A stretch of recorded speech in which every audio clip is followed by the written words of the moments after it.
Alright, PokeMoshPit, this is Gazooki69 here, and we have a black and white battle against Dr. Fett. I don't know if this guy has a YouTube channel, but you never know, he might do. Go ahead and search for him if you want. Directors will probably put his link in the description anyway, so I didn't really need to say all that, did I? So anyway, here we go, he's starting off with the Arceus. I have a Cheetah, which is obviously called Rex, as you can see. So now he's going to U-turn, which is what I thought he was going to do, because, you know, predictable lead is predictable.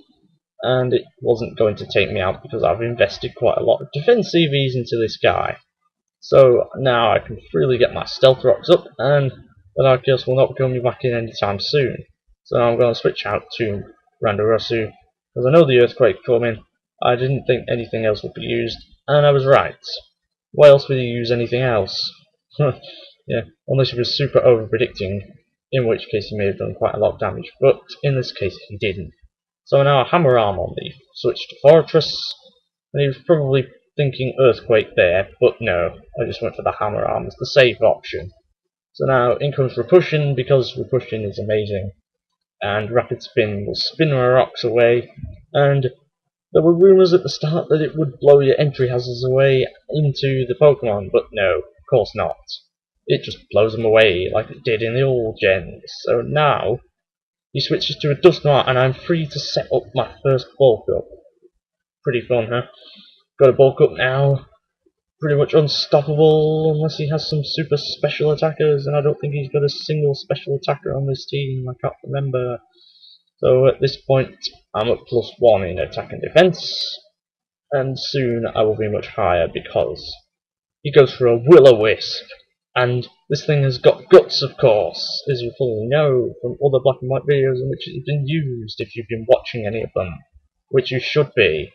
So now I have 2 bulk ups and a guts booster, and this thing is pretty much unstoppable now. And I'm going to go on a complete rampage and destroy him, except not really because I play conservatively later on, not wanting to just lose him pointlessly. So Dusknoir is now switched out to Fortress, and I pay back on that switch, not wanting to be predictable and thinking he may just stay in and go ahead and attack, and then I could get a free kill, but no. Switches to the Fortress, which isn't actually Fortress, it's a Zoroark, and yeah, I pretty much guessed that as soon as it switched in because it had full health, whereas the Fortress had taken some damage beforehand. So yeah, Zoroark doesn't work that well, to be honest, unless you make sure that whatever it is that's switched out has got full health. Otherwise, it's just going to backfire on you. So now I've got the Zoroark out of the way with a Mach Punch, and now in comes a Dragonite. And I'm pretty confident I can take this unless it's a special one, which, to be honest, is not probably one of the best sets ever. It's not going to be a good set, is it? Because its attack is much higher than special. So anyway, after he Earthquakes and doesn't Draco Meteor as I thought he may do, but didn't really think was a big concern, I managed to get him down to almost nothing with the payback, and that is pretty good. Apart from the fact that he survives, of course. And now, he extreme speeds, and that is not good. That is definitely like the worst thing ever. I forgot about extreme speed and all the hysteria. I thought I can just destroy him with a Mach Punch, and yeah. To be honest, it wouldn't have made any difference anyway. If I'd gone for Drain Punch, would have got hardly anything back. If I'd gone for Payback, would have been the exact same. So all in all, none of that really mattered. So now he goes for an Earthquake, and luckily I survive on 4 HP and take him out with a Drain Punch and get lots of HP back. And that was pretty sweet, gotta say. Didn't really expect it. I was thinking, let's go down with dignity. But I decided, let's live another day, shall we? So now he switches the Dusknoir in, and I'm thinking I may as well just cut short the sweep here, to be honest. I'd rather make this last a little bit longer, to be honest. It's more fun that way to do it. Yeah, it's more fun, because, yeah, sweeps aren't always that great. I could have just gone for the old payback, but he probably would have critted me and I would have died to the burn. So now I'm U-turning out here, predicting he's going to do something like an Ice Punch. And that is actually what he does, as I switch to my Broncoloo, also known as the Pringle Fish, because from the front it does look a hell of a lot like the Pringles guy, only blue, of course. So now I think I'm Shadow Ball here, because he stays in and tries to Will-O-Wisp me again. or pain split or something. I think earthquakes actually. Yeah, just running through his set with my mind there. So he Shadow Ball. A Shadow Ball there does some quite good damage considering it's supposed to be like bulky and all. You know, it's not actually that bulky when you think about it. So he does Earthquake as I said he did. And I think he's going to switch out at this point because he knows another Shadow Ball is coming and doesn't want to die yet. So in comes the Tyranitar again. No, wait, what do you mean again? I have a Tyranitar. Oh, wait, yeah. Of course, he did reveal the Tyranitar before very briefly. And I didn't really remember that. I just remember I have my own. So at this point, there is no point me switching because I know he's going to pursue. I was suspecting pursuit right from the start, to be honest. You got to be cautious with these things because you don't know what dark type move it's going to carry, do you? So at this point, I pretty much know that it's like banded because why else would you have pursuit? I mean, it's going to be pretty useless on other sets. So now I just switch out here, knowing that there's nothing I can do, and luckily the boiling water burnt, so I can pretty much switch in whoever the hell I want now, and just go ahead and take it slowly. Don't have to worry about him wearing me down gradually. So I switch in my Rankarusu now, knowing I can do whatever the hell I want. I Focus Blast, and it misses.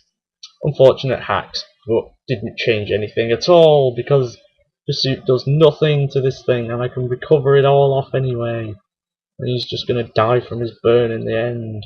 And then switch in whatever the hell he wants, Arceus or Dusknoir, whichever. So Tyranitar will pursue again, and this is the last turn of its life, because I Shadow Ball, and finally get rid of it. I could have Shadow Balled earlier, but I decided, let's just stall him out. So now in comes the Arceus again, and of course it is the real Arceus, the Zoroark died ages ago. He Stone Edges, and luckily for me that misses because otherwise I wouldn't be able to do so much damage with the Psycho Shock, and it probably would have been taken out a turn early. So yeah, I just reeled. He gets a crit there. That's a bit weird. Why did he get a crit? Well, I didn't think it was going to do that much from a base 70 powered thing. Well, I suppose it is stab, but it's got base 70 when it's on less than 50% health, so it shouldn't have done that much. Although maybe he hacked a different ability onto it, I'm not sure. Does it come up with a thing for faint-hearted? I'll have to check that one out. So anyways, it didn't change much to be honest. Just killed off my Rankarusu, which didn't make too much impact.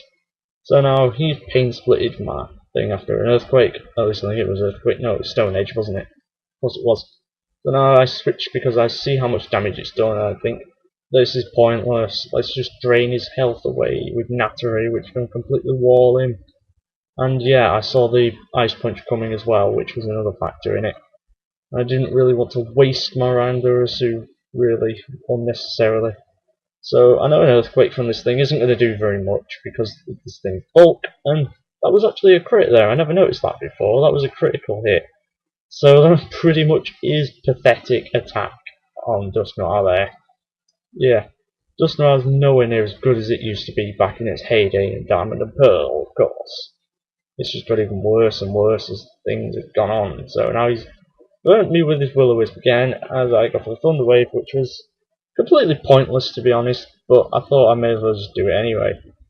Just may as well just get this thing crippled and killed as soon as possible now, because this is Endgame. And I think I switch out at this point, or do I leave this thing in? I probably switch. No Power Whip, that's it. A Power Whip because I just want it dead. And he pain splits, which is annoying because now I'm going to die at some point. Before him, probably, because Power Whip was completely weak and useless. And that was very bad for me. Well, very bad from that perspective that I won't be able to beat him with Nattery. So I'm pretty much forced to switch out here. Back to Randarosu, because this thing is going to definitely be able to take it. And yeah, I definitely saw the earthquake coming there as well. I knew that was coming, of course, because it was pretty obvious. I mean, Ice Punch was doing even less than Earthquake. And yeah, he's just going to be dead and stuff. So now I Earthquake, and that is pretty much the game over. So, comment, rate, subscribe, people. Although it's comment, like, subscribe now, isn't it? I'll never get used to that. And hopefully, we will have more black and white battles up on my channel and maybe on here as well.